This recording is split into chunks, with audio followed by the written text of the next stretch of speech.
Experiência. Um, dois. Experiência. Um, dois.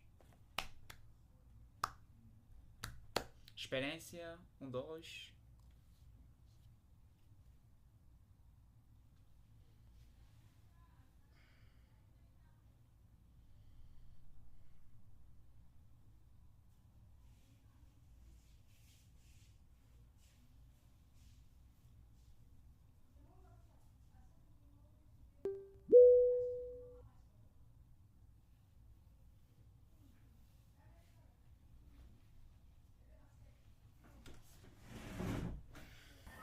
Boa noite, pessoal.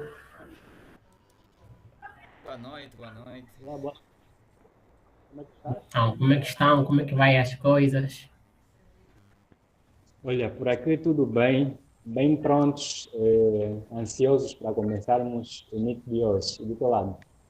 Boa, por aqui também, preparado. Vamos lá partilhar um pouquinho do conhecimento em sistemas de recomendação. Ok, ok, muito bom, muito bom. Boa. Então, já são 20 horas, já é a hora marcada para o nosso início.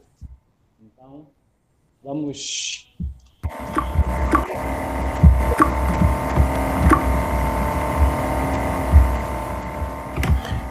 Hum,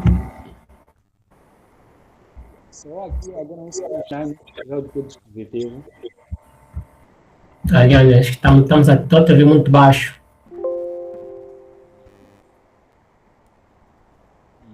Ok, agora me ouves melhor? Agora está melhor. Ok, então tá bem. Qualquer coisa é só darem um sinal enquanto estiver a falar, algum sinal fraco, uma coisa assim. Vamos ir nessa forma interativa, pode ser? Claro, claro. Ok, muito boa noite a todos. Sejam bem-vindos ao DevMeet, episódio número 11. E hoje temos como tema sistemas de recomendação, como as empresas personalizam produtos e serviços. Para quem está a me ouvir pela primeira vez, o meu nome é Leoniebo e serei o moderador desta conversa. E para nos ajudar a navegar por esse tema, temos como convidado Júlio César, que é cientista de dados da TechnoSociety, com certificação pela Stanford em sistemas de recomendação. Então, Júlio, muito boa noite e seja bem-vindo para este Meet. Ok, muito boa noite e obrigado pelo convite. Bem, como já se deu aí algum spoiler, né? Algumas certificações pela Stanford. Estou aí há um tempinho na caminhada em ciência de dados, machine learning. E vamos a isso. É um tema muito importante. Às vezes perdemos muito tempo no telefone, mas não sabemos o porquê que estamos presos aí. Muito bem, muito bem. Então, o objetivo deste Meet será realmente entendermos isso, né? As plataformas digitais, todos os dias nós utilizamos. Então, vamos tentar entender como é que essas plataformas funcionam e, acima de tudo, além de uma conversa técnica, também olhar num conteúdo de literacia digital. Sairemos daqui todos mais conscientes de como essas plataformas funcionam e como podemos utilizar da melhor maneira possível. Para darmos início, antes de irmos diretamente para o tema, Júlio, nós gostamos sempre de conhecer um pouquinho mais o nosso convidado, né? Então, nós gostaríamos de saber do Júlio como é que surgiu o interesse por ciência de dados. Estamos a ouvir muito baixo. Desse aí um ajuste, por favor. Ok, perguntava eu dizia eu que antes de entrarmos diretamente para o nosso tema principal, gostaríamos antes de conhecer um pouquinho melhor a tua pessoa, né? Então, como é que Ok. surgiu o interesse do Júlio por ciência de dados e inteligência artificial? Boa, boa, boa, boa. A verdade é que o ensino médio, eu fiz instalações elétricas, então não venho da área de informática, assim. Então, só que nós temos uma cadeira em instalações elétricas que é arranque de motores, comandos elétricos. E aí eu via muito fumo na altura. Não sabia como é que se fazia um arranque, como é que se ligava o motor em si. Então, tive aquela necessidade de fazer um curso voltado a isso. E o curso foi de comandos elétricos. A gente fazia alguns simuladores. Acho que na altura a gente aplicava muito o CAD-SIM, se não me engano, e é uma plataforma de alguns testes. Mas eu ficava tipo, a gente faz isso muito no superficial. O que é que se tem por dentro disso? Qual é a lógica em si? Fui dando algumas pesquisadas e eu percebi que envolvia a programação. Basicamente era programação em C, C++. As linguagens assim, muito de baixo nível. E eu falei, uau, que tal eu navegar um pouquinho nisso, criar minhas próprias lógicas e implementar. E aí comecei a fazer alguns cursos de programação. Na altura isso foi em 2024. Comecei a fazer alguns cursos de programação em C, C++. Só que nessa caminhada perdi o interesse em comandos elétricos, comecei a explorar um novo mundo, que era a programação em si. Comecei a pesquisar o que, é que se pode fazer mais para além de programar dispositivos eletrônicos. Fui dando assim uma pesquisada. Só que no final disso, não gostei muito da linguagem C e C++, porque na altura os conteúdos que eu baixava ou que eu pesquisava era mais voltado à criação de jogos, então eu estava a fugir assim já do que era o ideal para mim. Depois eu falei, tá bom, já que C++ não combinou comigo, bora experimentar o JavaScript, porque era também uma linguagem que na altura falava-se muito. Acho que todo mundo que faz programação deve conhecer o Guanabara, então tipo, ficava falando muito do Guanabara. A Guanabara ficava falando muito dessa linguagem. Mas também não gostei. Também não gostei. Na altura eu estava a aprender JavaScript, HTML e CSS. Só que quando eu estava fazendo o curso de JavaScript com Guanabara, em paralelo, eu estava fazendo um curso também de JavaScript com a Lura. Acho que vocês conhecem uma empresa brasileira também voltada à programação. Sim, sim. Só que a forma de apresentar uma imagem na Lura, ou seja, os códigos que a Lura apresentava para mim, para colocar uma imagem no site, era diferente com o que o Guanabara estava ensinando também em paralelo. Comecei a ficar baralhado, tipo, esse ensina uma coisa, aquele ensina outra coisa, e tinha a questão de tratamento das variáveis em JavaScript. Que pena que 1 mais 1 nem sempre vai dar 2. Então isso é uma das coisas que me fez fugir também do JavaScript. E depois parei e fiquei, mas agora, C++ não deu certo, JavaScript não deu certo, o que eu vou fazer então? E na altura, eu estava assim a rondar o Facebook. Apareceu um cara que estava a montar o seu próprio robô. Ele colocou algumas câmeras no robô, fez uma programação para que o robô conseguisse captar áudios e poder reproduzir. Tipo, aquilo me espantou. Fiquei tipo, uau, também quero fazer isso. E sem saber, eu entrei nesse mundo, comecei com um curso bem aleatório de Machine Learning. E o curso começou já, aquilo era mão na massa. Não peguei nem o conceito base, os primórdios. Era mesmo, olha, tem esse projeto aqui, estamos a fazer, estamos a construir. E eu comecei a seguir a leva de construir projetos, mesmo sem entender, treinar alguns modelos muito básicos de classificação e regressão. Isso com o Mário Filho, não sei se vocês conhecem, o Mário Filho é um dos programadores também brasileiro, era muito famoso, inclusive.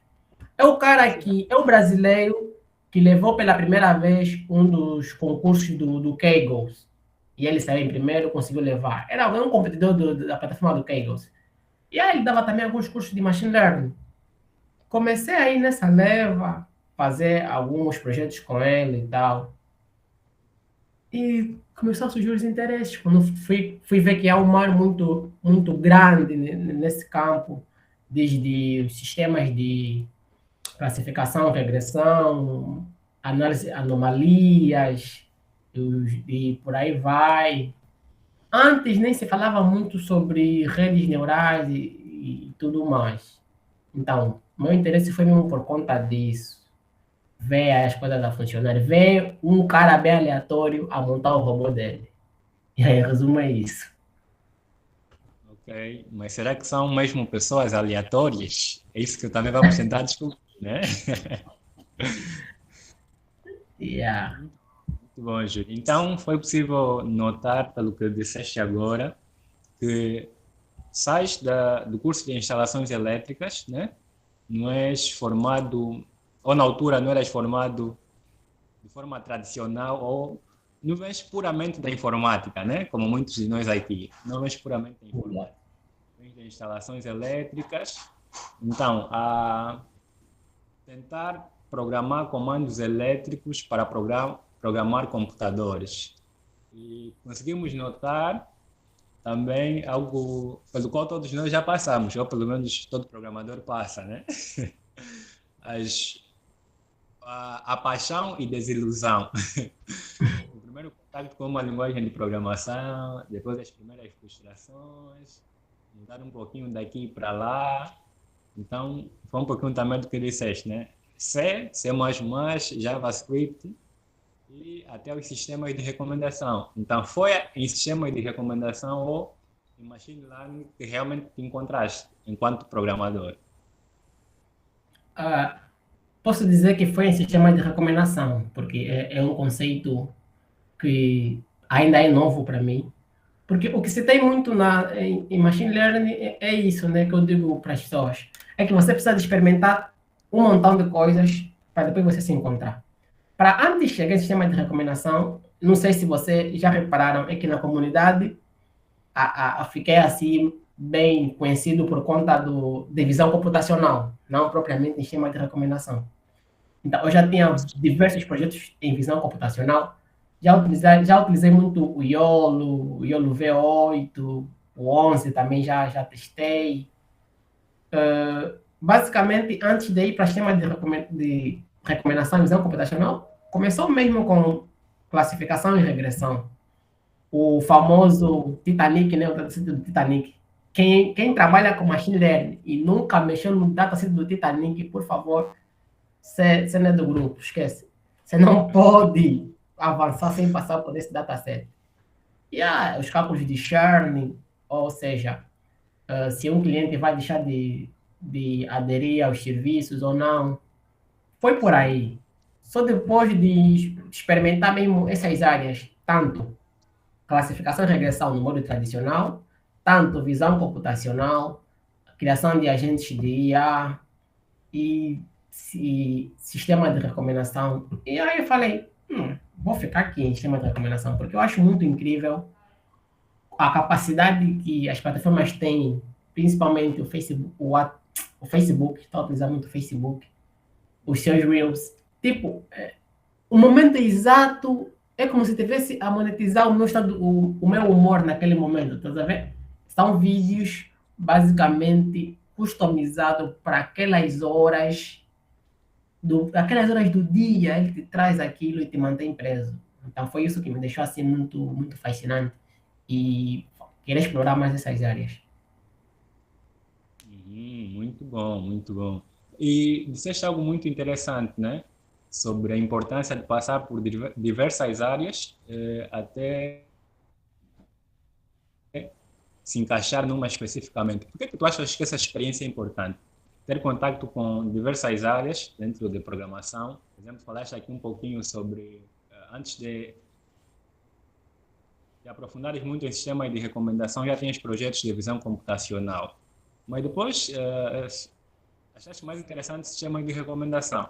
Então, como é que tu achas que passar por tudo isso contribuiu ou tem contribuído para o teu crescimento na área de sistemas de recomendação? E por que tu achas importante que toda a gente explore diversas áreas antes de se focar apenas numa? Bem, por quê? Porque eu digo que se você passar em todas, há diversos problemas no teu dia a dia que você vai conseguir resolver, porque você vai pegar um conhecimento que você viu ali e você viu aqui. Por exemplo, em sistema de recomendação, para além de você, antes de você fazer uma recomendação, você precisa de extrair metadados. O que é que o Facebook faz? O exemplo do Facebook é sempre muito prático. Antes de recomendarem um vídeo, eles precisam saber o que é que se passa dentro daquele vídeo. Por exemplo, né?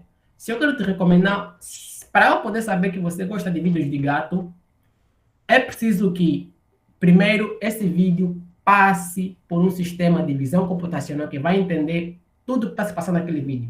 É como se tivesse a pegar hashtag. Por isso é que quando vocês publicam algum vídeo, tem que se colocar hashtag. Por que vocês colocam hashtag? Porque assim, o sistema em si vai entender que aquele vídeo está a retratar sobre esse e aquele assunto. Então, como ele já tem pessoas no seu banco de dados ou no seu banco de inteligência que sabe que gosta desse tipo de conteúdo, vai trazer esse conteúdo para ele. Então, já vejo como é que isso é complexo. Eu pego na imagem, vou extrair o que aquela imagem está a apresentar para mim, se tem uma pessoa, se tem um gato, tem um computador, um gato a subir a árvore, coisas assim do gênero, vai armazenar em algum lugar. Essa é uma das vantagens em poder explorar vários campos.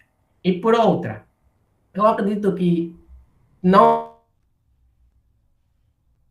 só a mim, já aconteceu com muita gente, você está num campo que você realmente gosta, mas parece que você ainda não se encontrou. Tá a ver? Eu já conversei isso muito, inclusive com o Gospel, é que eu estava em Machine Learning, mas o Machine Learning é um campo muito grande. Mas eu sentia que os outros já tinham um fio ou um caminho a seguir. Por exemplo, o Shelton, ele é muito bom em agentes de IA. O Gospel Sim. é muito bom em fios, sinais, anomalias. Então, o Mauro, que também é muito bom em... Como é que é? Ele é basicamente em robótica, ele trabalha muito mais na área de robótica. Então, eu fiquei tipo... Nesse meio todo, aonde é que eu vou me encaixar? Então, eu precisei de explorar todo esse campo e entender que realmente aqui faz mais sentido para mim. O que me fez também deixar de olhar muito para a visão computacional e olhar mais para o sistema de recomendação é pelo fato de que a questão do mercado em si. Aqui é Angola. Sistemas embarcados, tecnologias que envolvem visão computacional, é muito difícil de se produzir por conta da infraestrutura em si. Se eu quiser, por exemplo, construir, vamos lá, um dispositivo em que eu preciso de colocar em uma câmera, usar um Raspberry Pi, para quem é da eletrônica, acho que entende muito disso, Raspberry Pi. Você comprar um Raspberry Pi já é muito caro e aquilo vendem basicamente em componentes, vendem em pedaços. Então, você já imaginou que você está entrando agora no mercado, você precisa de construir um portfólio e você nem sempre vai começar tendo as melhores condições financeiras possíveis. Mas para você conseguir a tua primeira oportunidade, você precisa demonstrar um portfólio diferente que você já fez. Então, imagine que você não tem dinheiro e você quer comprar um Raspberry Pi, quer comprar os componentes dele. Bro, é difícil, né? Não temos um primeiro emprego, queremos arranjar o primeiro emprego para depois construir coisas muito mais avançadas. Então, creio que esse também foi uma das cenas que me fez mudar da visão computacional para sistema de recomendação, porque aí eu conseguiria construir um portfólio com o mínimo de custo possível e ter vários projetos lá. Ok, muito bem, muito interessante, muito interessante. Pessoal que estudou, como se diz na gíria, estudaste bem o mercado e viste o que te ajudaria a se destacar para conquistar realmente uma oportunidade. E aqui surge uma curiosidade também, né? Como é que tu chegas na TecnoSociety? Como é que tu te tornas cientista de dados da TecnoSociety? Ok. Eu particularmente, para chegar na tecnologia, eu sentia que estudava machine learning sozinho. Isso é uma coisa que eu acho muito engraçada. Eu achei que, tipo, eu sou o único angolano que estudava machine learning e que, tipo, não existia mais ninguém, eu me sentia sozinho nesse mundo. Fiquei, tipo, estudar uma coisa que o país não tem ninguém para me dar um suporte. Complicava muito. E na altura, eu estava no SPTEC com um amigo e tem o Acelera Angola, é uma incubadora, e eles lá têm alguns hackathons. Tem o Lispa Boost, o Lispa Hack, o Lispa Jumpstart. E eles colocaram lá um anúncio que teria um hackathon do Lispa Hack. E lá escreveram Machine Learning. Eu fiquei tipo, quê? Machine learning? Como assim? Não Eles sabem pode, que eu sou o único nesse mundo. Yeah. E eu falei, não, é claro que eu vou me inscrever. Claro que eu tenho que me inscrever. Me inscrevi, passei no teste. E na altura, quem gerenciava as atividades do Luiz Parrac era o Denilson, um gestor de projeto de lá. E eu fiquei tipo, ligava sempre para ele, porque a atividade estava a ser adiada. Ligava sempre para ele, conversava com ele sobre.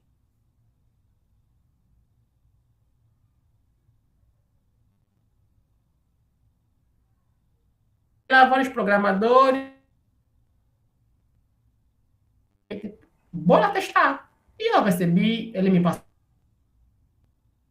o link, eu segui a Tecnosociety pelo LinkedIn, Facebook, tipo, tudo que é rede social, eu fui lá, comecei a agir. Ok. E na altura, eu me lembro que eu interagia para conseguir um estágio. Yeah.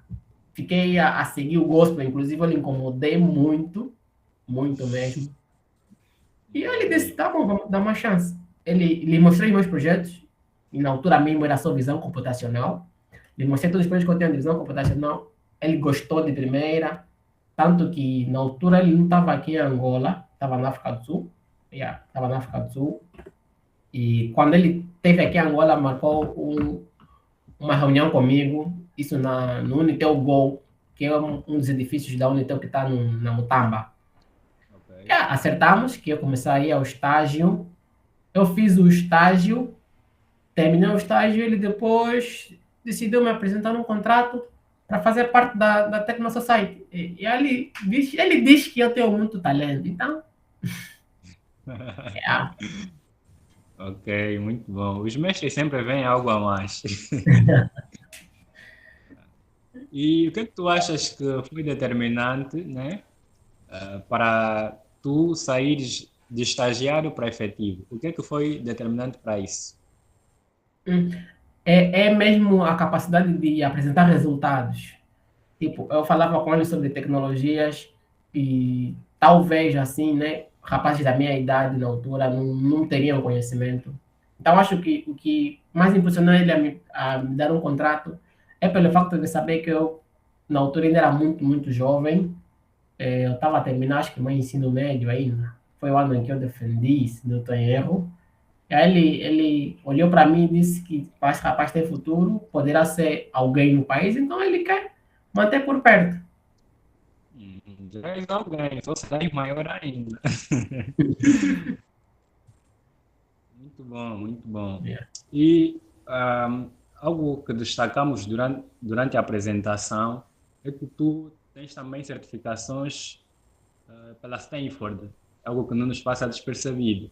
Como é que a formação pela Stanford, o que é que foi mais interessante para ti nessa formação e como é que a formação mudou ou ampliou a visão sobre sistemas de recomendação? Bom. Eu digo que, como a Stanford não foram só sistemas de recomendação, também fiz classificação, regressão e Sim. sistemas avançados. O que mudou principalmente, como eu disse na minha abordagem, eu comecei o Machine Learning já em projetos, pegar projetos e começar a desenvolver. Então, é preciso de ter a base. Com a certificação da Stanford, o que mais me achei, tipo, o que eu achei interessante, que deu uma visão bem melhor na área, foi pelo facto da gente pegar o Machine Learning e desenvolver com cálculos matemáticos, sem biblioteca, sem nada. É matemática, tua cabeça, tua lógica de raiz, é entender o conceito em si, o gradiente, é construir mesmo funções, tipo mesmo construir equação para você estar treinando o teu próprio modelo. Entender sobre viés e variância, um conceito muito importante. Entender qual é o comportamento do teu modelo. Se o teu modelo tiver a generalizar, o que está a causar isso? Se o teu modelo tiver a cometer muitos erros, o que está a causar isso? E se tiver a cometer muitos acertos, o que está a causar isso também? É entender os porquês. Acho que esse foi o ponto mais importante desse curso. E por que que achas que isso foi importante, né? Porque tu já fazias projetos. Então, certo. o que é que mudou? Ter entendimento da raiz ou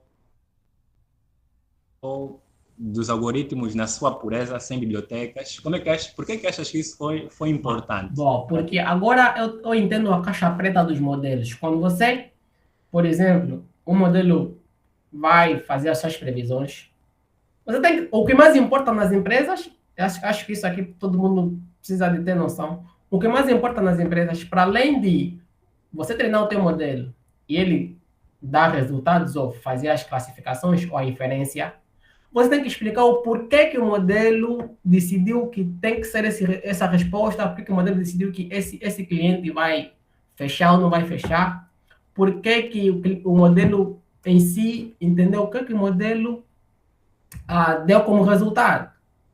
Tá bom, o modelo deu como resultado isso, mas agora me explica.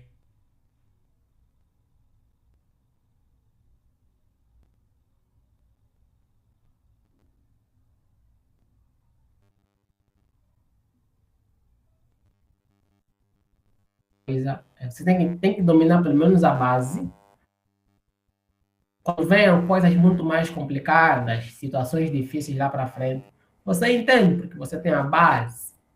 Só que nisso, como não é simplesmente lá o mar de rosas, é que você até pode entender a base, entender os cálculos em si, entender os modelos em si. O que me deixou triste, e o Daniel também está aqui, ele sabe que isso deixa muito triste, é pelo simples fato de esses cálculos que a gente faz na mão não são recomendados para modelos de produção. Ou seja, você vai aprender a fazer os cálculos, mas em ambientes reais você não pode aplicar aqueles cálculos. Você vai chorar, vai chorar. Tendo em conta digamos assim, o poder computacional do teu computador, a quantidade de, de amostras que você vai ter no teu dataset. Por exemplo, se eu fazer um cálculo à mão, né, de uma descida do gradiente, com um dataset de por aí 100 milhões de registros, aquilo não vai processar. E se processar, cálculos vão dar ruins, porque as bibliotecas dos modelos que já se tem já é muito mais complexa, tem muitos poréns que já se tratou aí. Então, se você pegar simplesmente esses cálculos que se aprendem nesses cursos, não são aplicáveis no mundo real. E acho que é isso que deixa muito triste. Olha, é interessante isso, né? Me veio uma pergunta agora, mas tá bom, vou aproveitar e fazer, né?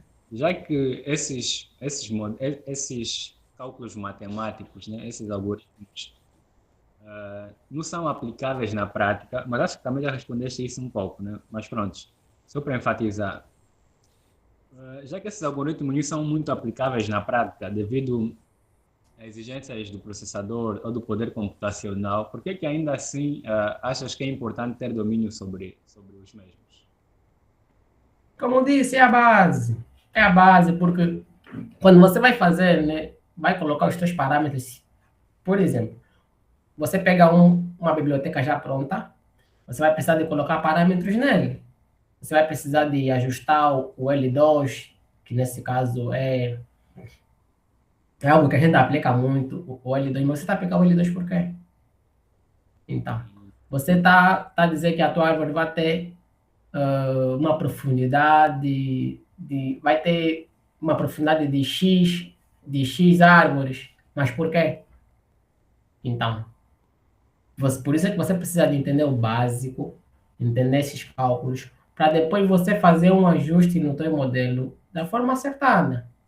Senão, vai ficar aí a testar vários. Você já imaginou ficares a testar vários valores só para cada parâmetro? Vamos dizer que você tem 1 milhão de parâmetros, você quer achar os parâmetros certos para o teu modelo. Imagine o tempo que você vai ficar a perder aí a testar vários parâmetros. E por que eu tenho que colocar aquele parâmetro? Toda vez. Então, são esse tipo de coisas que se fala muito nesses cursos que mostram as coisas de raiz.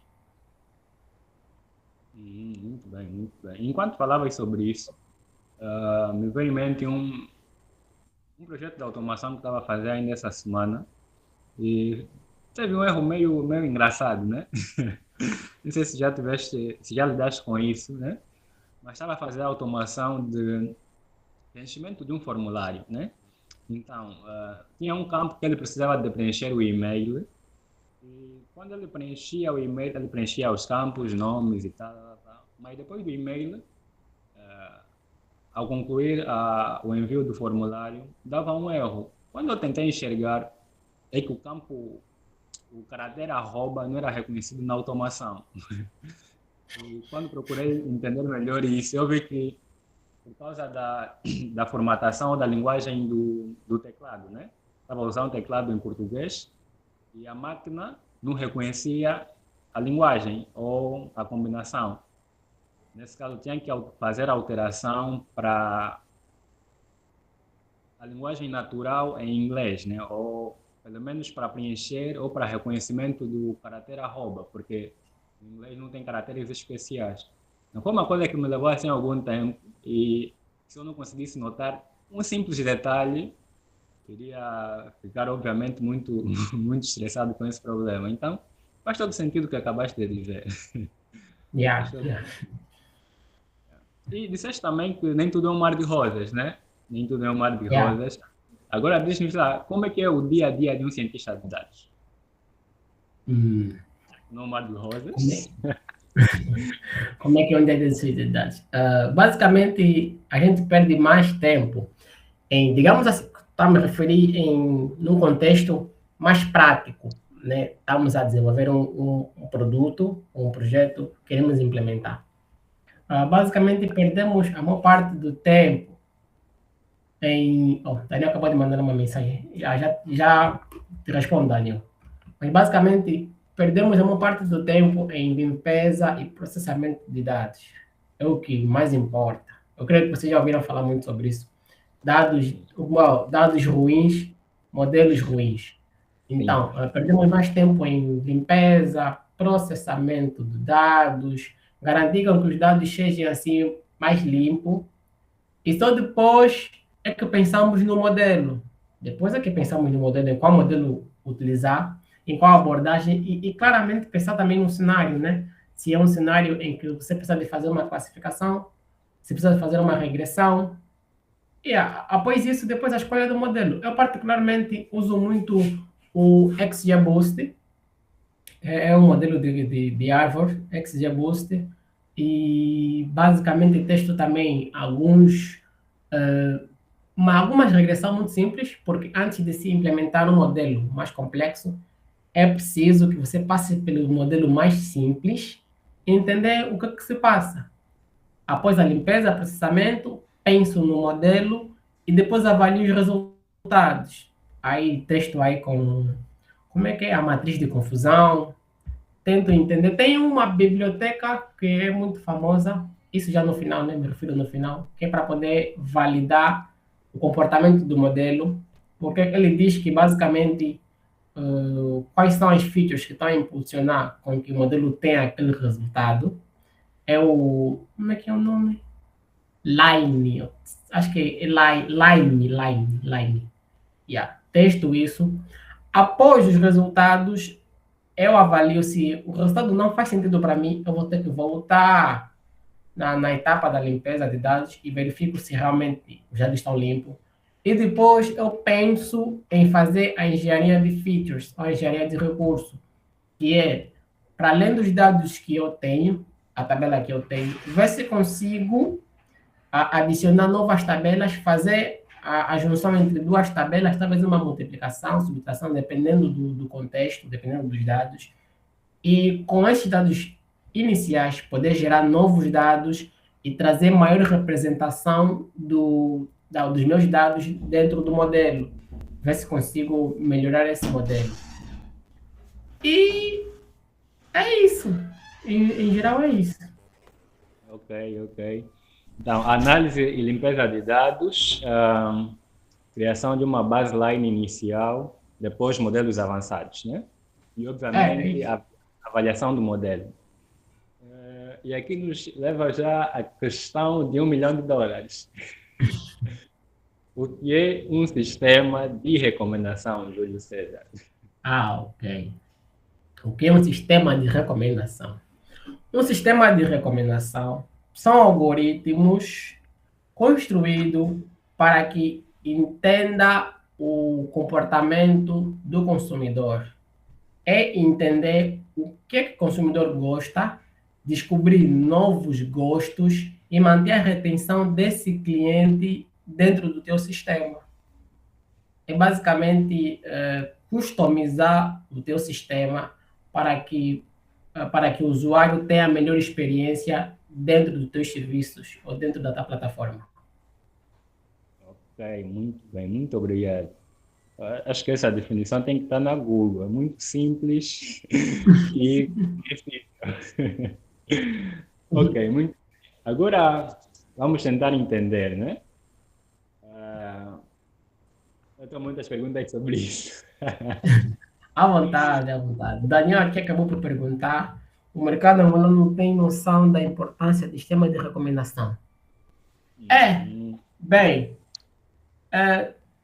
pelo que eu pude perceber, eu realmente faço algumas pesquisas, que empresas de grande porte, algumas eu posso dizer que sim, algumas, mas as médias e as pequenas eu posso dizer que não.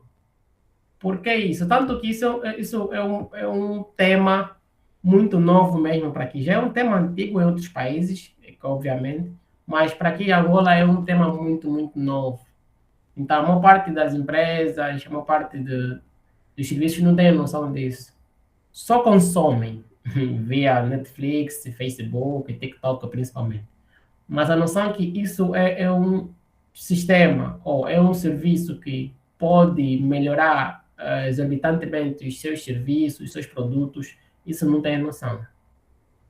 É que nem, é que nem o chat GPT, né? Tipo, a gente só utiliza o chat GPT e acha que é IA e pronto.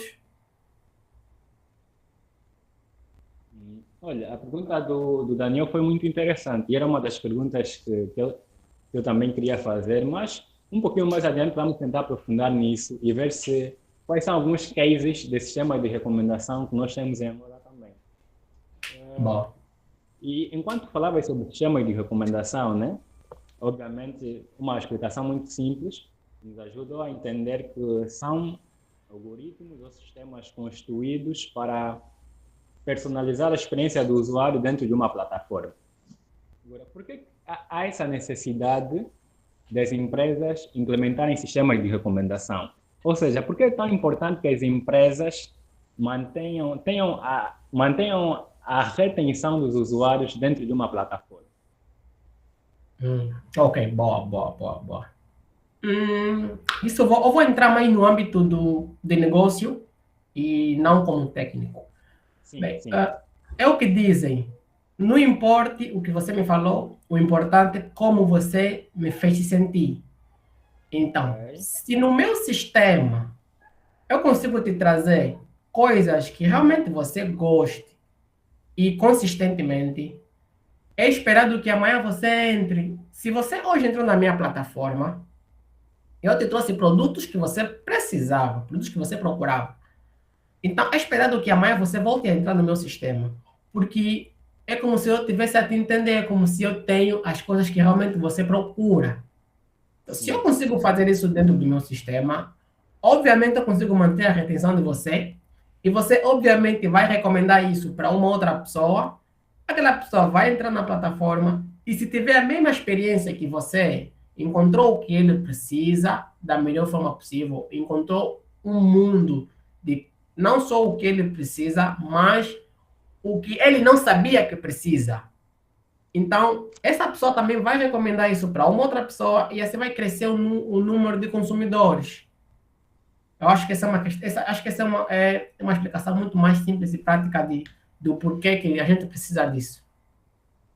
Muito bem, muito bem. E conseguimos notar, pelo que tu dizes, né?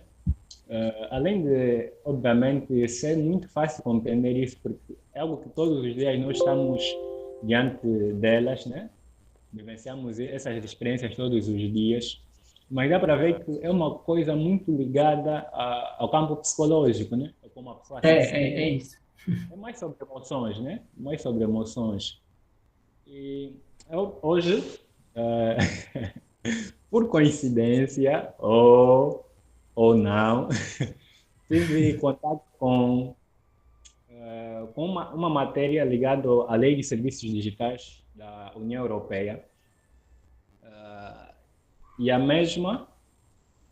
o mesmo artigo dizia que há a possibilidade de uma multa para a empresa Meta, né? Nesse caso, a empresa responsável pelo Facebook, Instagram e WhatsApp. E devido aos algoritmos avançados desse sistema de recomendação, sobretudo o scroll infinito e mais lá o que duas razões específicas, né? Mas prontos.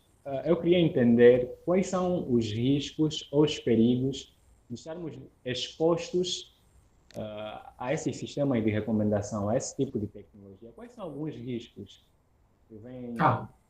Ok, bora.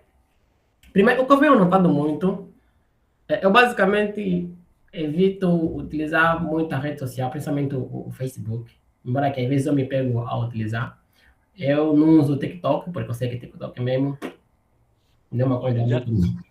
os dois. Yeah. Mas por que eu evito isso? Porque eu sei que uma coisa que é muito padrão, eu creio que todo mundo já passou por isso, é estarmos num ambiente, a gente deixa de ser social, estarmos num ambiente e todo mundo está no telefone. Todo mundo só fica com os olhos na tela e deixamos de ser social com as pessoas que estão ao nosso redor. Então, isso eu acho que isso é uma das causas que mais se deve ter em conta. Isso é um problema que precisa mesmo de maior atenção. Porque hoje em dia, como é que é? A socialização está mais superficial, está muito menos vista, digamos assim, por conta desses sistemas.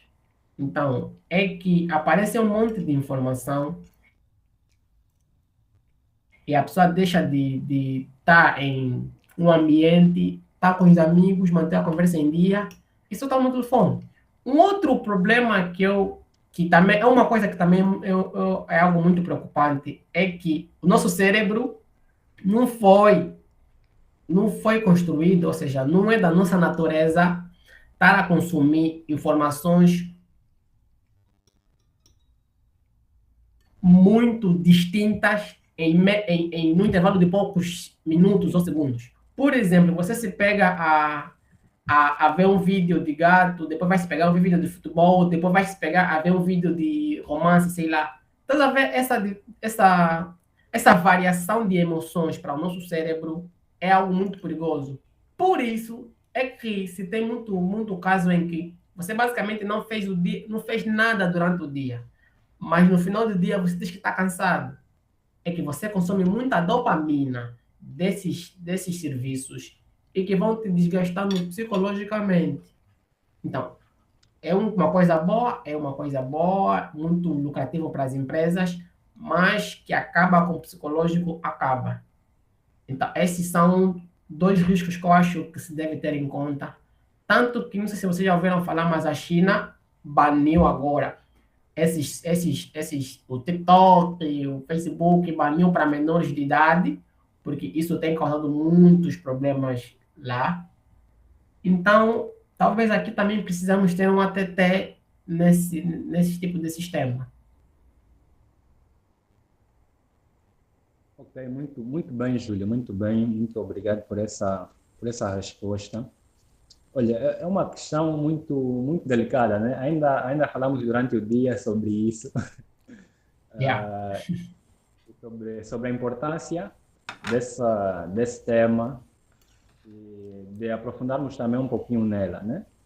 E em outras realidades, né? Citaste agora a China, algumas medidas de prevenção sobre esses sistemas.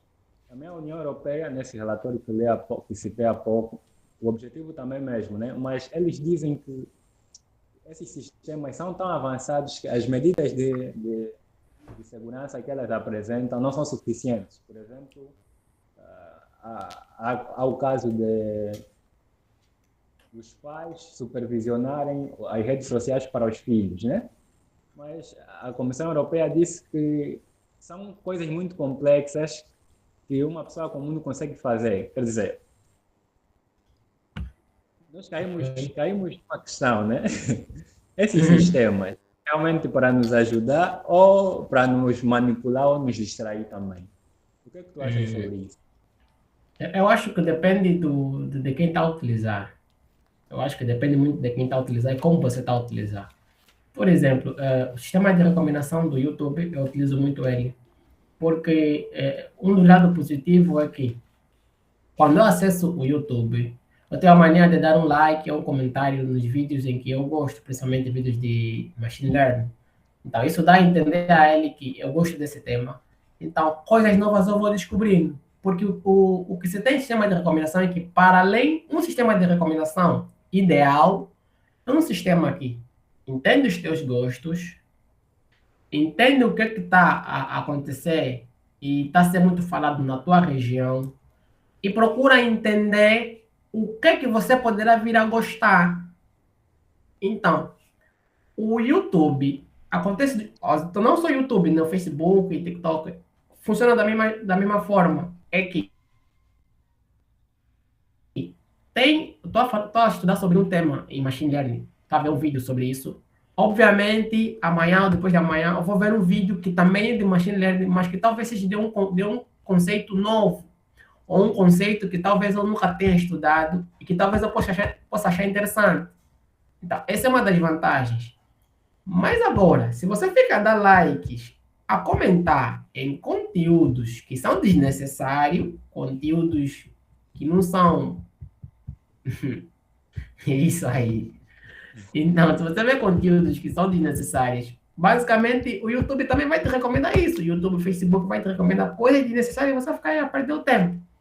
Então, é mais no que você realmente consome, no que realmente você dá like, porque, vamos lá, aproveitando aqui a deixa, o sistema de recomendação, eles precisam de alguns dados das pessoas que estão a acessar ele para te recomendar os devidos vídeos ou conteúdos, certo? Então, lá tem dois tipos como é que é assim? De feedbacks, vou dizer assim, feedbacks explícitos e os feedbacks implícitos. Os feedbacks explícitos são aqueles quando você dá um like, dá um comentário, compartilha. Então, o sistema vai entender que realmente esse usuário gosta desse conteúdo e que poderemos recomendar conteúdos semelhantes a esse. Agora, já os feedbacks implícitos é o tempo que você fica na tela. Eu sei que claramente muita gente acontece isso acontece com muita gente que estou a ver um vídeo, por mais que eu goste desse vídeo, eu não vou comentar, não vou dar like, nem vou partilhar. É algo que eu gostei e vi, não reagi, depois passei a tela. Esse é um feedback implícito, porque ele vai contar o tempo que você ficou na tela vendo aquele conteúdo. Se você viu do princípio até o fim, ele também vai entender que realmente você gosta desse conteúdo e vou poder te recomendar mais conteúdos como esse. Então, na verdade, tanto que em sistema de recomendação, o que realmente importa são os feedbacks implícitos. Porque você pode simplesmente dar um like porque é alguém do teu seu familiar que postou aquilo, por mais que você não goste, você é obrigado a comentar, a compartilhar, para parecer que você está dando aquela força, aquela garra. Então, há muito viés nesse tipo de feedback. Realmente, as pessoas, quando vão lá comentar alguma coisa, nem sempre é do seu agrado. Mas já os feedbacks implícitos estão, digamos, 80% ausente disso. Porque eu acho que ninguém vai ver um vídeo de princípio até o fim e não esteja a gostar. Tipo, você não gostou do vídeo, mas você vai assistir do princípio até o fim. Então, eu acho que isso não faz sentido. Então, essa é uma das formas de manter a retenção. Com base nisso, o que eu quis dizer é que o que você está a ver é que vai definir se isso é perigoso ou não. Muito bem, muito bem. Muito obrigado por esse ponto. Agora, Júlio, vamos assim criar um cenário, né? Sobre utilizar de forma benéfica ou inteligente essas plataformas digitais, né? Por exemplo, eu sou muito usuário do YouTube. Yeah. O Daniel aqui no chat disse que desativou o YouTube. Daniel, tem que ativar de novo o YouTube. O YouTube é bom. Está nos mentir. Tu ele era mesmo de tutoriais aí. Yeah, ninguém está isento do YouTube. YouTube não. A YouTube não. Yeah, YouTube não, YouTube não. Agora vamos criar aqui um cenário, né? Vamos colocar o Júlio, que veio de sistemas elétricos, né? Que estava a estudar instalações elétricas e começou a estudar programação. E teve que passar por diversos conteúdos até encontrar conteúdos de qualidade. Vamos lá ver como é que o Júlio, hoje, ao começar a sua experiência, a sua pegada digital, numa plataforma como o YouTube, pode treinar ou definir a sua pegada digital de forma qualitativa, né? Que vai lhe ajudar a ter aprendizado real, desenvolver projetos, conquistar uma vaga de estágio. O Júlio fez isso. E, quer dizer, ter uma experiência, usar as plataformas digitais, um sistema de recomendação orientado aos seus objetivos pessoais. Boa, boa. Para isso, para se ter o que você deseja, é necessário você entender a forma, a linguagem dos sistemas, o que é que o sistema entende. Como eu já havia dito, né, são alguns feedbacks implícitos e explícitos.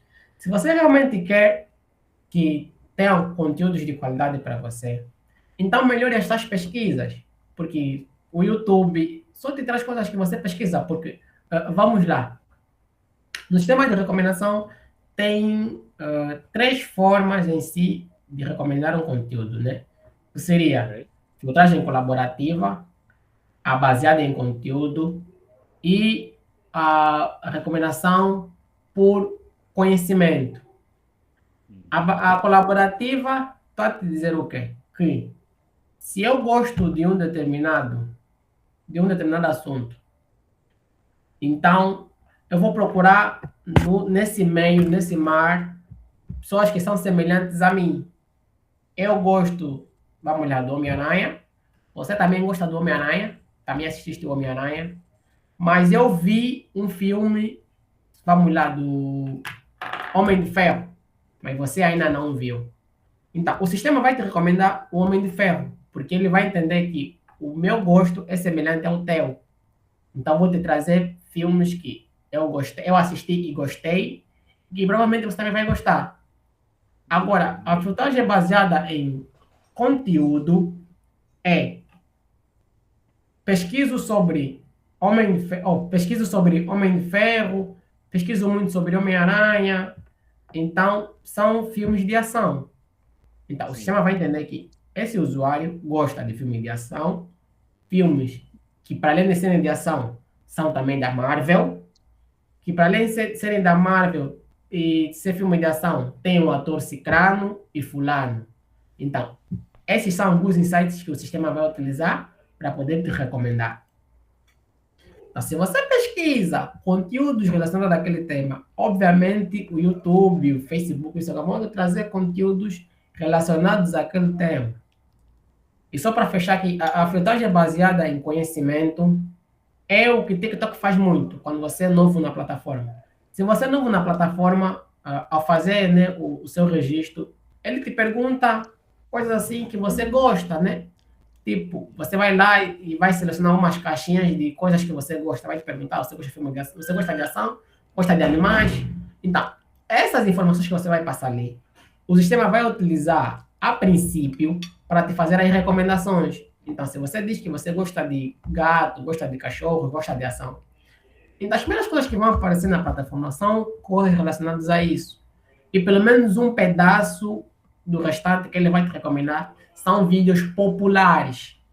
Então, ele vai testando esses vídeos até começar a afinar o que você gosta e te recomendar conteúdos que você realmente gosta. Boa. Acho que consegui responder a questão? Sim, conseguiste muito bem. Agora, um novo cenário, né? Mas esse cenário é muito real. Exato. É o meu dia a dia, né?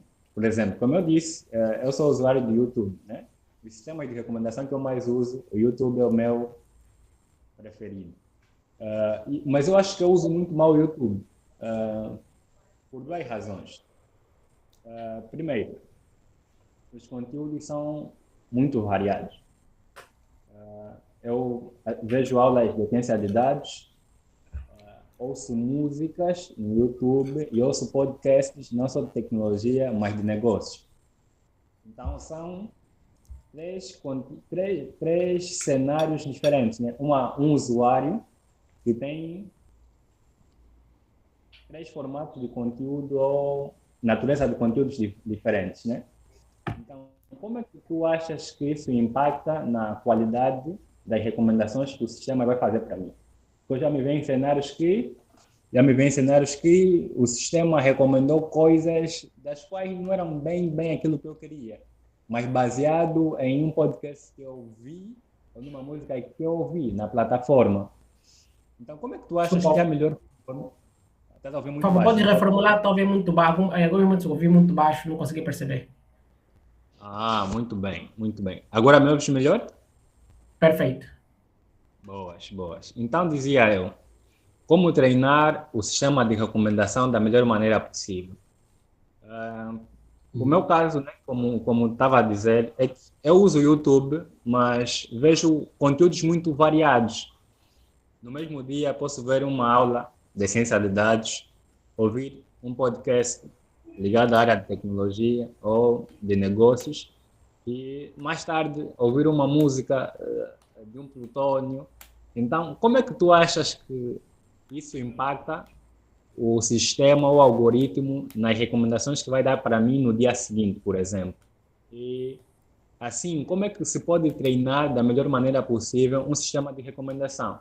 Por exemplo, eu já pensei num cenário sobre ter mais de uma conta para conteúdos específicos. Por exemplo, uma conta que eu uso só para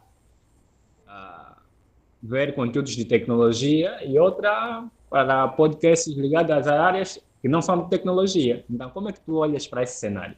Que avaliação que tu fazes? Boa. Primeiro é que você não vai treinar em si, né, o sistema, né, porque isso não cabe a você, né? Você tem que simplesmente, talvez, ver conteúdos, o mesmo conteúdo mais vezes. Então, creio que assim você vai conseguir alcançar seus objetivos. Mas, vamos lá.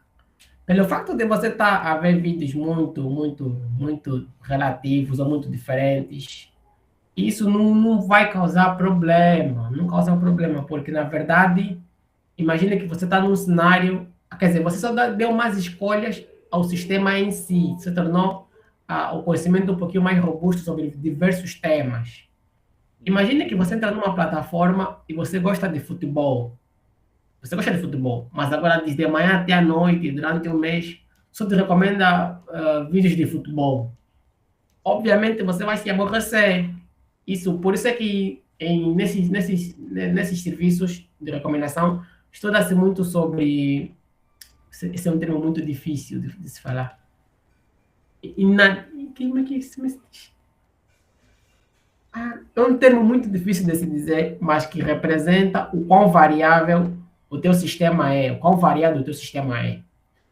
Porque não vai fazer muito sentido se eu te recomendar somente vídeos tecnológicos. Obviamente você vai se aborrecer. Porque queremos manter o engajamento.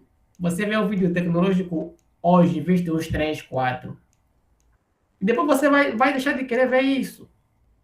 Você está fazendo um projeto, isso acontece muito. Eu gosto muito desse exemplo sobre defesas finais no final do curso. Vamos supor que você está a defender um sistema, ou está a defender um projeto que o tema é, talvez, como é que é aqueles que você gosta muito de fazer, que é? De sistema de faturamento, né? De faturamento, sistema de gestão. O sistema de gestão. Quando fazer um sistema de gestão para o final do curso, você vê muitos vídeos sobre isso, mas depois você defende, tiveste aí a tua nota e pronto, a defesa acabou. Agora, será que faz sentido te recomendar esse mesmo conteúdo pro resto da vida? Obviamente que não. Obviamente que não. Porque, tipo, é uma fase em que você passou e que você já concluiu e pronto. Sim, Então, sim. por conta disso, há uma necessidade em te recomendar diversos tipos de conteúdo. Porque nem que você tiver uma, duas, três, quatro contas diferentes para determinado tipo de assunto, você vai se aborrecer. Vai se aborrecer porque vai estar te recomendando sempre as mesmas coisas, o mesmo tema. E uma hora ou outra, ele vai ter que te recomendar sempre coisas novas. Porque nós queremos que, para além de te manter no engajamento, você sabe, a dopamina diz de querer mais, mais e mais e mais e mais e mais e Mais do mais. mesmo. Esse é o segredo do sistema. Uhum. Hoje eu vou te trazer uma coisa nova, mas eu quero que amanhã você continue no meu sistema. Então vou ter que te trazer uma outra coisa também que você não viu e que você vai gostar. Então, por conta disso, é que por mais que você tenha uma única conta, vão te recomendar sempre coisas diferentes. Vão sempre te recomendar coisas diferentes para além daquilo que você gosta especificamente. Então, eu acho que você só poderia estar mais a interagir nos vídeos que você realmente gosta para que eles apareçam mais vezes, mais coisas relacionadas àquele tema. Então, acho que é isso. Propriamente, ter uma conta que é somente para tecnologia, eu acho que isso raramente vai acontecer. Por mais que você tenha uma conta especificamente para a tecnologia, ainda assim você não vai estar ausente de te recomendarem um vídeo de futebol, um vídeo de cachorro, um vídeo de música, não vai estar ausente. Então, o que eu sugeria nesse cenário é mesmo estar a interagir frequentemente em conteúdos que realmente você gosta, para que amanhã, depois de amanhã, te recomendem coisas muito relacionadas a isso. Ok, ok, muito bem. E aqui caímos um pouquinho para o Big Data, né? Os V's do Big Data, né? Volume, velocidade e variedade. Acho que é mais sobre variedade, né? Nesse contexto. Então, assim, numa breve avaliação do meu uso, né? Ou como é que podemos formular essa pergunta? Esse usuário na plataforma digital YouTube, né? No sistema de recomendação do YouTube. Uma avaliação do uso dele consciente, de 0 a 10, quanto é que dás? Calma, a forma que você utiliza o YouTube. Yeah. Sinceramente, eu não consigo dar aqui uma avaliação, né? Não consigo dar aqui uma avaliação. Mas eu acho que seria um 8, né? Porque o que mais vai impactar aqui é a forma que você vai interagir mesmo entre os vídeos, o como você vai comentar, dar o like. Por isso é que as pessoas, quando compartilham muito as cenas no YouTube, compartilham muitas cenas no YouTube, eles pedem para você compartilhar ou curtir, porque assim vai manter o engajamento, ou seja, vai manter os conteúdos dele para você. Para você ser recomendando mais aquele conteúdo, você precisa de comentar, partilhar, ou pelo menos assistir do princípio até o fim. Ok, muito bom, muito bom, muito bom. E obrigado pela correção, né? Não era bem o termo correto, né? Não era treinar o modelo, mas sim personalizar a experiência no sistema. Era mais ou menos isso que eu queria dizer. Ok. Júlio, eu estou aqui umas 1000 perguntas, mas acho que não vai caber nesse meet. Mas selecione aí as que você acha mais interessante. Vamos aqui. Boas, muito bom, muito bom. Partindo daquela pergunta que o Daniel fez no início, né? Localmente, em Angola, acho que o Daniel perguntou se existem sistemas de recomendação em Angola. Deixa uma breve descrição sobre isso, mas queríamos entender, por exemplo, nos sistemas que temos localmente, também não são assim muitos, né? Mas vamos lá aos melhores cases, né? Yango, Itch ou Multicaixa Express. Mas pode haver outros sistemas que talvez não consiga lembrar no momento. Que casos de sistema de recomendação é que nós temos em Angola? Se é que temos também.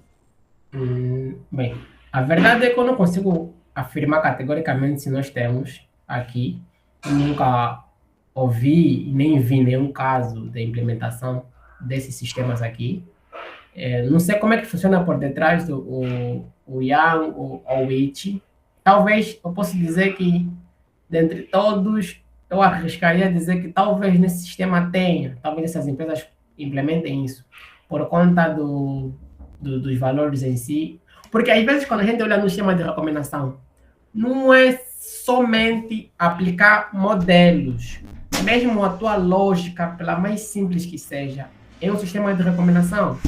Ou seja, eu quero dizer o quê? Acho que a Yango tem uma política que é, em zonas mais, digamos assim, mais bem urbanizada e no horário de pico, digamos assim, 18, 19 horas, talvez a viagem saia mais caro.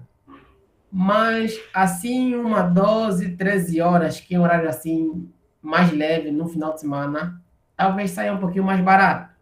Só pelo fato deles aplicarem essa lógica, já é um sistema de recomendação. Então, eu poderia estar a afirmar que talvez um dos cases aqui do nosso país seja por aí, seja no Yango, no It. Porque basicamente não é só pegar o TensorFlow, o PyTorch e aplicar, que já é um sistema de recomendação. Até a lógica mais simples possível é um sistema de recomendação. Então, creio que talvez seria por aí. Muito bem, muito bem. Excelente. Acho que deu também para, de alguma forma, dar-se um subsídio naquela questão que o Daniel colocou a princípio, né? E gostaria também de aproveitar, convidar as pessoas que estão aqui conectadas. Se tem alguma questão, podem aproveitar esse momento, deixar as questões no chat. E o Júlio também vai poder ajudar-nos a responder ou a entender melhor essas questões. E uma outra coisa que eu queria entender, Júlio, o que disseste no início sobre nem tudo ser um mar de rosas, sobre a necessidade de avaliar o modelo para aferir se ele está a responder de forma correta, né? Quais são alguns indicadores que podem ajudar a avaliar um sistema de recomendação? Boa. Para o sistema de recomendação, nós temos duas formas de avaliar, que seria a online e a offline. A offline é, após construir um modelo, eu preciso agora, eu tenho um histórico, para você conseguir tentar prever o que eu poderei fazer daqui a um certo tempo, é preciso que você analise o histórico do que eu já fiz, para assim você conseguir chegar o mais próximo possível do que eu vou fazer. Então, se na minha base de dados eu já sei que você assistiu a 3, 4 vídeos e deste uma nota 5, então é esperado que, pelo menos, ao gerar... O que se passa? Antes de poder explicar isso, eu vou dizer o seguinte. No sistema de recomendação, quando você quer fazer efetivamente recomendações, você já tem uma lista do que você vai recomendar para o usuário. Ou seja, antes de você entrar no YouTube, no TikTok, já tem uma lista inicial dos vídeos que vão te recomendar. Somente, eu acho que agora o TikTok que aplica isso. O TikTok recomenda em tempo real, mas para se recomendar em tempo real, inicialmente já se tem uma lista do que vão te recomendar. E com base nas interações que você vai ter com essa lista, vai se customizar a lista que se tinha inicial para gerar recomendações muito mais precisas. Ou seja, agora, vamos entender primeiro isso. Tenho uma lista do que eu vou te recomendar. Com base nas interações que você vai ter, eu vou customizar essa lista, talvez excluir ou adicionar mais itens para serem recomendados. Então, no offline, na avaliação offline, eu vou gero essa lista de recomendações.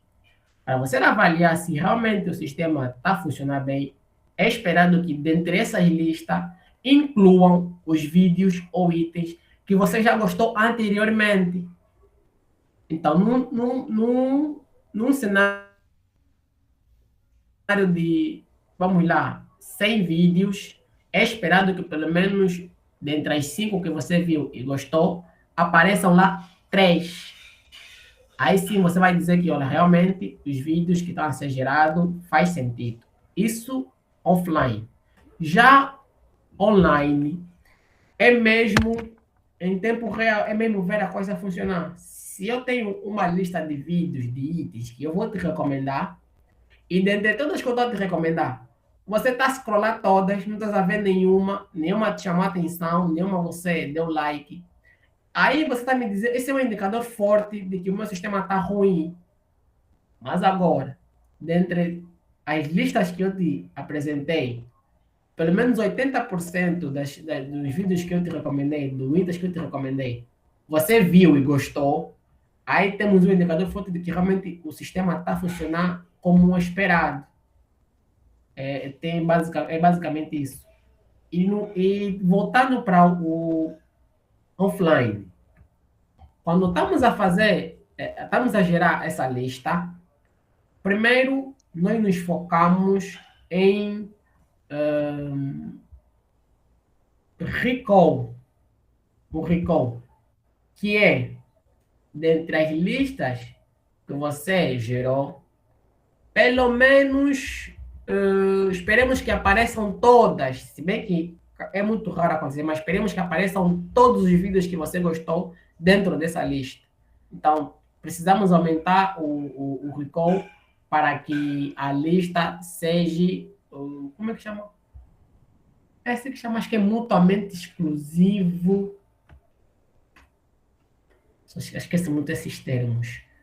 Mas basicamente o que eu quero dizer é que, dentre a lista que você vai gerar, pelo menos a maior parte dos vídeos que você viu e gostou estejam inclusa. Agora, dentre os vídeos que eu vou te recomendar, esperemos que contenham uma precisão de que a maior parte dos vídeos que eu te recomendei, você efetivamente tenha clicado lá, efetivamente você tenha clicado no vídeo e você tenha gostado.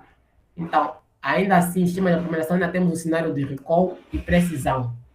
Essas são uma das formas de você medir se um sistema está em conformidades ou não. Ok. Muito obrigado. Então, avaliações online e offline, né? Ficou aqui como avaliar a performance de um sistema de recomendação. Agora entrei aqui no chat, vejo aqui duas perguntas, uma do Daniel e outra da Trifena. Deixa eu só aqui responder do Daniel. Boa. Quais são os algoritmos de machine learning mais utilizados em sistema de recomendação? Boa questão, Daniel, e obrigado. Primeiro, eu gostaria de dizer, né, a evolução em si, para depois chegar nesses algoritmos mais utilizados. Começamos desde os primórdios, era utilizado o cálculo de distâncias, que são distâncias euclidianas, eram utilizadas também similaridade de cosseno, similaridade de cosseno ainda é utilizada. Era utilizada também a similaridade de Pearson e também a similaridade de Jacquard. Esses são, digamos assim, quem está entrando no mercado, quem está entrando nesse mundo, vai ver muitos tipos de cálculo. Mas, só que esses cálculos eram basicamente separadas, né, entre o colaborativo, baseado em conteúdo, e a baseado em conhecimento.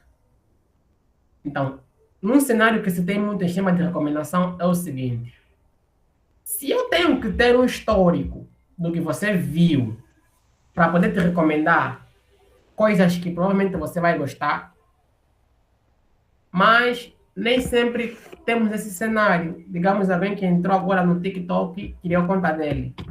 Tá bom. O que é que eu vou te recomendar? Se ainda não te conhecemos, é necessário que se... E o seu problema de cold start? Fala-se muito em sistema de recomendação cold start. Isso basicamente é em sistema colaborativo, que não tenho dados suficientes para te fazer recomendação. Mas podemos aplicar o que eu já disse anteriormente, que seria a recomendação baseada em conhecimento, pelo que você vai preencher antes de fazer o cadastro. Eu vou te recomendar. Tá bom, mas só que também tem um problema ali. É que eu vou te recomendar somente as coisas que você disse especificamente que gosta.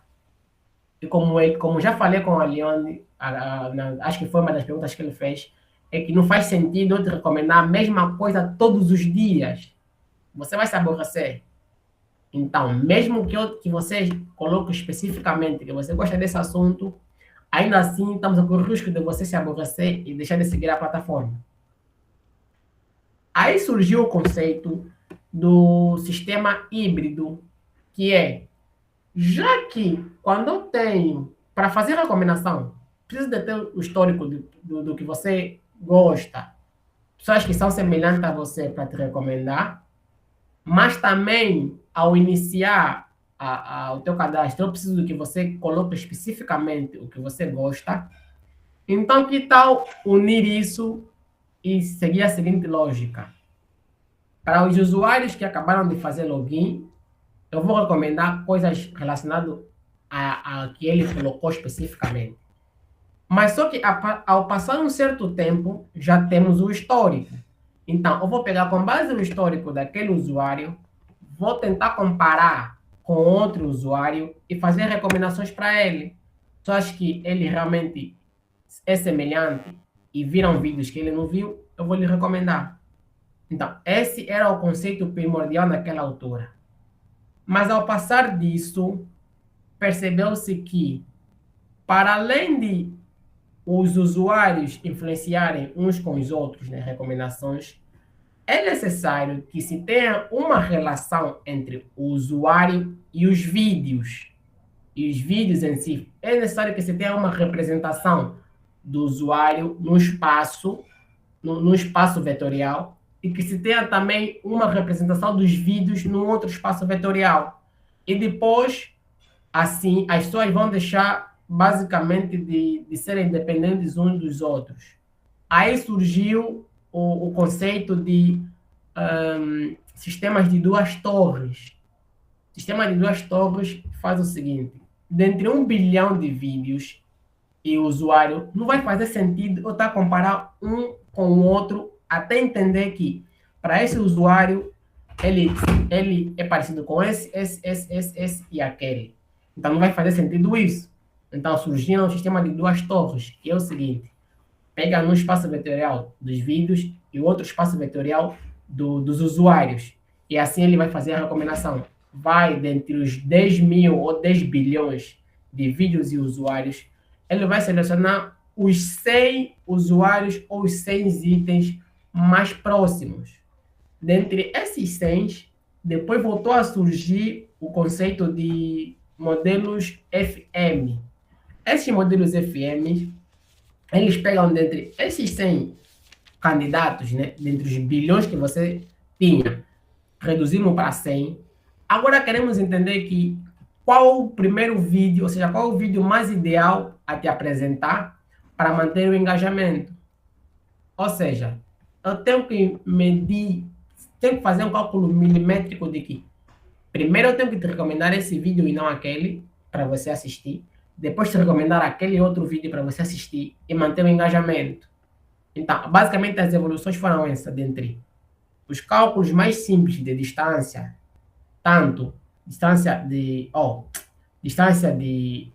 euclidianas, similaridade de cosseno, a de Pearson, passamos para sistema de duas torres, passamos depois para modelos FM, e a Google acabou de lançar não, já é um modelo um pouquinho antigo, né?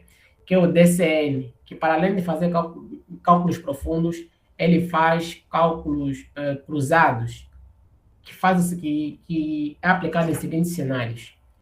Para além de eu te recomendar um vídeo de tecnologia, talvez eu precise saber o espaço em que você está. Talvez você vê vídeos de tecnologia quando está na escola, mas em casa você vê vídeo de futebol. Então o algoritmo precisa de entender isso, que quando você está na escola, tenho que te recomendar vídeos de tecnologia, porque é isso que faz sentido para você.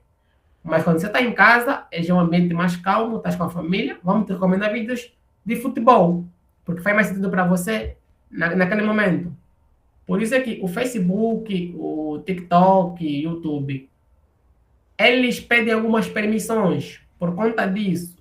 Não sei se vocês já repararam, mas o Facebook, para te recomendar pessoas que estão próximas a você, é necessário que eles ativem a localização. Se o Facebook conseguir monetizar a localização de você e de alguém próximo a você, ele vai te recomendar, vai te colocar como sugestão aí no Facebook, pessoas para você fazer pedido de amizade. Então, por conta disso, por conta disso, é que o Facebook aplica muito essas condições. Mas, depois do DCN, falei do FM, DCN, agora estamos a partir para um sistema de recomendação que utilizam os modelos de linguagem natural. Agora aplica-se modelo de linguagem natural, aplica-se recomendação por conta de linguagem natural. Uma conversa simples entre o usuário e o sistema e vai te fazer sugestões. Creio que é essa a evolução e estamos a partir para isso. Agora, deixa eu ver aqui o... Daniel, consegui te responder?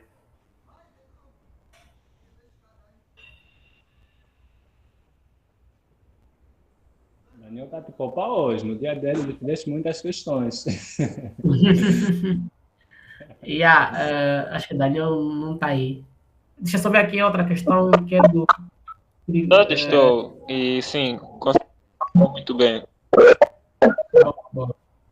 Deixa eu só ver aqui outra questão. Pelo que eu percebi, o sistema de recomendação tem como objetivo prever o que provavelmente vai interessar a um utilizador e, por outro lado, existem as políticas de privacidade que limitam dados a serem utilizados. Então, como é que o sistema de recomendação consegue manter recomendações úteis respeitando as limitações impostas pela política de privacidade? Perfeito. Como é que os sistemas conseguem fazer as recomendações tendo em conta a política de privacidade? E aqui, na verdade, esse é um assunto. Como? Sim, nessa pergunta eu adicionaria aquilo que você disse sobre o Facebook, por exemplo. Ele precisa de que você ativa certas permissões para que ele faça recomendações, por exemplo, baseada na tua localização geográfica, né? Então, acho que é uma pergunta interessante. Boa, perfeito. Em questões de política, né, de privacidade, é como a Galina acabou de falar, sobre as permissões que você, como utilizador, vai dar ao sistema. E, por outra, é necessário que... Ou seja, o sistema de recomendação também tem um ponto que é mesmo que trata sobre segurança, sobre, digamos, em vídeos que realmente não podem passar. Por isso é que, para evitar isso, o YouTube, principalmente o YouTube, ao subir um vídeo, ele pede que você faça aí... Tem um ponto que você tem que clicar sobre vídeos relacionados ou direcionados para crianças ou não. Eu já tive uma experiência sobre o sistema que eu estava a desenvolver, não propriamente para recomendação, mas era para gestão de mídias sociais, em que antes de fazer um upload de algum vídeo, o YouTube em si precisa de verificar isso, para ver se realmente aquele vídeo faz sentido ou não, se não vai contra as políticas da empresa. E acho que é isso. Mas o YouTube também tem um ponto em que você pode desativar os Reels, porque são coisas que você pode não querer ver, e também podes filtrar os conteúdos que você é apresentado na tua tela em si. Então, você pode filtrar as informações. Bem, e acho que é isso.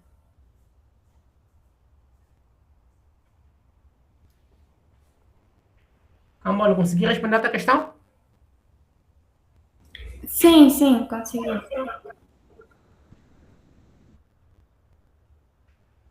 Então, parece que não temos questões no chat. Mas tem uma outra pergunta, Júlio, que eu faria assim, a título final, pegando aquela tua deixa da questão que fizeste também no Daniel no episódio passado, um pouquinho da tua visão do futuro em relação ao sistema de recomendações no nosso contexto angolano, né? Olhando sempre para o nosso contexto, há muitos problemas. E muitos problemas são muitas oportunidades para muitas soluções, né? Que tipo de sistemas de recomendação é que tu vês para determinados problemas no nosso contexto? Boa, boa, boa, boa, boa. Nessa altura, eu acho que foi alguns meses atrás, eu tive aí a girar no LinkedIn e encontrei a plataforma da Mirantes. A Mirantes é uma plataforma de vagas de emprego e não só, é que nem o LinkedIn. Você pode procurar emprego por lá, mas também podes fazer as suas publicações, colocar os seus conteúdos. Então, só a Mirantes é uma plataforma muito morta. Então, se eles aplicarem lá um sistema de recomendação, já vai resolver muito dos problemas que ele tem, que é, eu como usuário entro na plataforma, sou de área de informática, sou de TI, mas as vagas que vão me aparecendo são vagas de culinária. Então, não vai fazer sentido para mim. São, tipo, eu tive uma experiência basicamente assim, que é, eu estava procurando uma vaga de emprego por lá, fiquei rondando, tive que girar, perder um pouquinho de tempo lá, só para encontrar uma ou duas vagas que envolvam tecnologia. Então, eu acho que a Mirantes é uma das empresas que irá se beneficiar bastante desse tipo de sistema. Os cinemas também, por acaso, é uma coisa que o Vasconcelos fala muito comigo sobre isso, que é aplicar nos cinemas, né? Que são por aí, poder entender que realmente, se o usuário viu aquele filme, se ele gostou, poder recomendar coisas mais parecidas para ele, para que talvez daqui a um tempinho ele volte no nosso cinema, assistir um filme que faz mais sentido para ele. Mas o quê? Mas quais empresas que podem se beneficiar? As empresas, os bancos também podem se beneficiar por isso, que seriam recomendar créditos que não coloquem em risco, não coloquem muito em risco a empresa e que possam ser de bons olhos para os seus clientes. Eu acho que os bancos também poderiam aplicar nesse sentido. Ok, muito bom, muito bom. Então, aqui talvez vamos precisar fazer os contactos com a Mirantes, os Zap Cinema, e vamos selecionar um banco, ou o BFPA, ou o Standard. Vamos selecionar um banco, vamos fazer o Ok. Acho que Damião levantou a mão, tem alguma coisa a dizer? Sim, eu tenho aqui uma pergunta, também uma forma de curiosidade, né? Então, ainda também está relacionado um pouco com o caso da privacidade.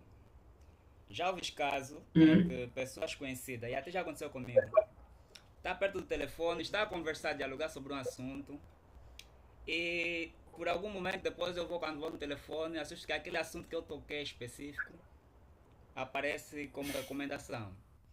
E vimos até aqui que os métodos de recomendação geralmente são feitos pelos likes ou pelo tempo de visualização que vimos de um vídeo, né? Será que isso é só uma coincidência ou será que de alguma forma também possa estar ligado a um sistema de recomendação? Também está ligado. Como eu disse, não são somente esses feedbacks. Por exemplo, o Facebook aplica, se você dá permissão para que ele tenha acesso à tua agenda ou às tuas anotações, ele vai verificar se lá tem números de alguém que estão na base de dados dele. O que ele faz? Ele compara assim. Esse número que você tem na tua agenda, na tua anotação, também ele já viu no outro celular. E se caso coincidir que vocês têm o mesmo número, ele vai recomendar aquela pessoa para você dentro do Facebook. Então, há permissões que você dá, que tem que ter muito cuidado, porque as empresas utilizam isso para te fazer sugestões. Okay. E aqui eu adicionaria mais um ponto. Acho que o Daniel também quer adicionar um ponto. Mas nesse caso também eu me vi dentro de uma situação muito parecida, né? Há algum tempo estava a ter uma conversa com alguém sobre um assunto assim muito específico. E de repente, quando eu entrei para o Facebook, estávamos a falar sobre uma empresa, né? E de repente, quando entrei pelo Facebook, no feed apareceu logo a empresa, percebes? Então, e depois eu conversei um pouquinho com a pessoa sobre isso, falei, fogo, ainda agora estávamos a conversar sobre isso, olha, tive contato com a empresa, percebi melhor como é que é a empresa e tudo mais, os serviços, e ele me falou sobre algo interessante, né? Eu me tinha esquecido no momento, sobre APIs, nesse caso, integração dos sistemas, né? Nós estávamos a conversar por uma plataforma da Meta, estávamos a conversar no WhatsApp, depois eu fui no Facebook, então é tudo dentro do ecossistema da Meta, então a comunicação que esses sistemas têm entre si também contribui muito para as recomendações, né? Eu acho que também é um detalhe nesse sentido. Sim, na verdade, eu acho que o Facebook, a Meta em si, tem a questão, principalmente no WhatsApp, que coloca aí encriptação de ponto a ponto. Eu particularmente nunca acreditei muito nisso, porque eu acho que, por acaso também já teve muitos problemas.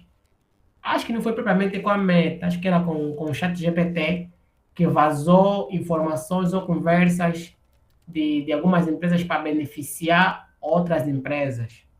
Então, por conta disso, mesmo quando o WhatsApp coloca aí encriptação ponto a ponto, eu ainda acho que eles têm acesso às nossas conversas.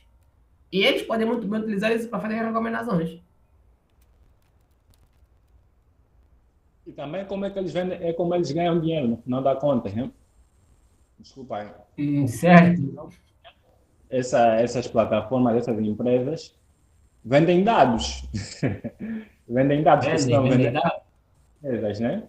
Então é daí também que vem tudo isso. Ok. Ok, Damião deixou aqui, né? Fica um alerta. Precisamos estar atentos às permissões que damos. Sim, precisamos estar atentos. Exato. Estamos já assim na reta final do Meet de hoje, Júlio. Olha, estou assim muito grato pela tua presença aqui, pelos insights que passaste para nós. Realmente foi um conteúdo muito rico, quer seja de nível técnico, quer seja a nível didático. Foi possível aprendermos muito hoje, né? Sobre sistemas de recomendação, a nível de modelos, algoritmos, até a questões de uso, né? Porque no final do dia todos nós estamos em contato com essas plataformas. E a última pergunta vem assim a jeito, um jeito engraçado, né? Que recomendação é que tu deixas para nós no final desse episódio? Já que estamos a falar ok. Uma das recomendações que eu deixo pro Dev Meeting em si, no geral? Olha, se quiseres também, ok, ficaríamos muito gratos. Ok, bom. Olhando pelo lado do sistema de recomendação, eu sugeriria que você olhasse pelos temas que realmente trazem mais engajamento e que pegasses nele e trouxesse vídeos ou temas semelhantes ou talvez o mesmo, mas remodelado de uma forma ou de uma visão diferente. Eu acho que seria isso. E se calhar colocar aí um pouquinho de, como é que chamam isso? De gatilhos mentais também. Ok, na prática como é que isso funcionaria, por exemplo? Imaginemos o tema de hoje é sistemas de recomendação, né? Como o TikTok e a Netflix recomendam produtos. Como é que tu achas que poderíamos reformular isso para um tema que gerasse mais engajamento e gatilhos mentais? Boa. Sim. Deixa aqui ver como é que pode ser. Oi? Isso é mentoria grátis. Deixa cá ver como é que seria.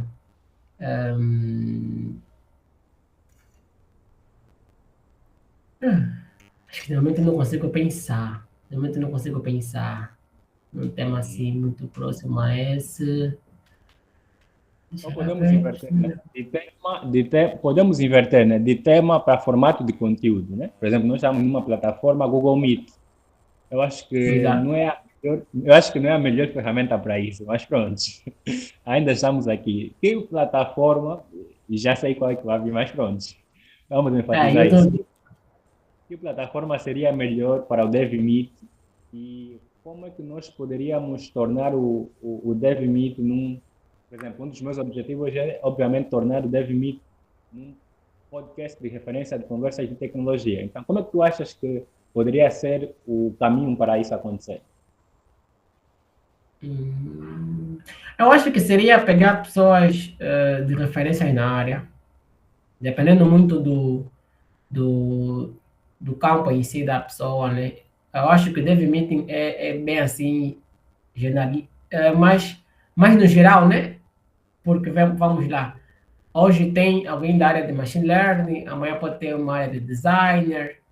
Então, acho que seria pegar pessoas de referência, né, nesses setores e criar, assim, temas mais desafiadores para eles, tá vendo?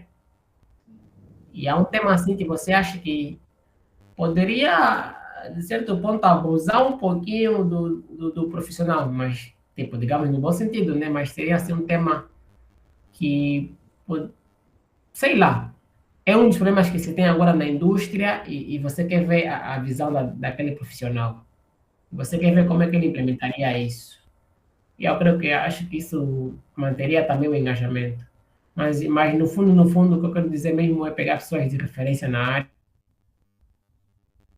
área e marcar aí.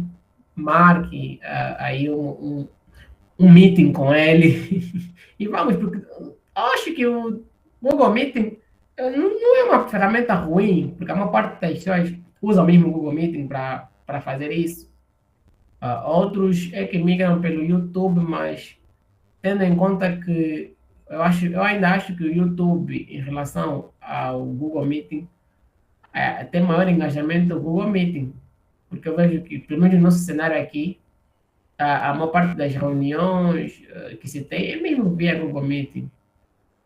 E aí, YouTube, uma vez ou outra, já está mais acostumado com o Google Meeting. Muito bom, muito bom. Então, a nível de plataforma, estamos ok, estamos bem situados. A nível de convidados também, já estamos com uma referência hoje, então tudo bem também. Acho que só temos que criar o efeito consistência, né? Então, no final das É, contas, exato, estamos exato. bem encaminhados. Ok, ok. Muito bem, muito bem. Então, Júlio, chegamos mesmo ao final. Agradecer mais uma vez a tua participação aqui. Esperamos contar contigo mais vezes, obviamente, sobre sistemas de recomendação. Ainda poderíamos ficar aqui 10 horas e irias trazer para nós conteúdos excelentes, né? Boa, boa. Não, eu também, sinceramente, agradeço pela oportunidade, né, de estar aqui a contribuir pelo Dev Meeting e acompanhar os outros que vêm depois de mim, né? Já veio aqui o Daniel, já deu o show dele, tá aqui também aproveitar o momento. Esperemos que venham mais profissionais da área, que venham temas ainda mais interessantes e vamos estar aqui a acompanhar a evolução. Muito bom, muito bom. O objetivo é realmente este. O objetivo é realmente este. Então, pessoal, sem mais nada a te dizer, vocês já conhecem o DevMeet, estamos no nosso canal do WhatsApp, onde temos mais informações. Para a próxima semana teremos habitualmente também um Meet, um tema sobre engenharia de dados. Então, incentivo a estarem aí conectados a nós, mais novidades. E o meu muito obrigado para todos vocês que estiveram aqui do início ao fim, né? Damião, Daniel. Estamos juntos então. Feliz noite a todos vocês e conversamos durante a semana. Bom, obrigado igualmente. Boa, boa.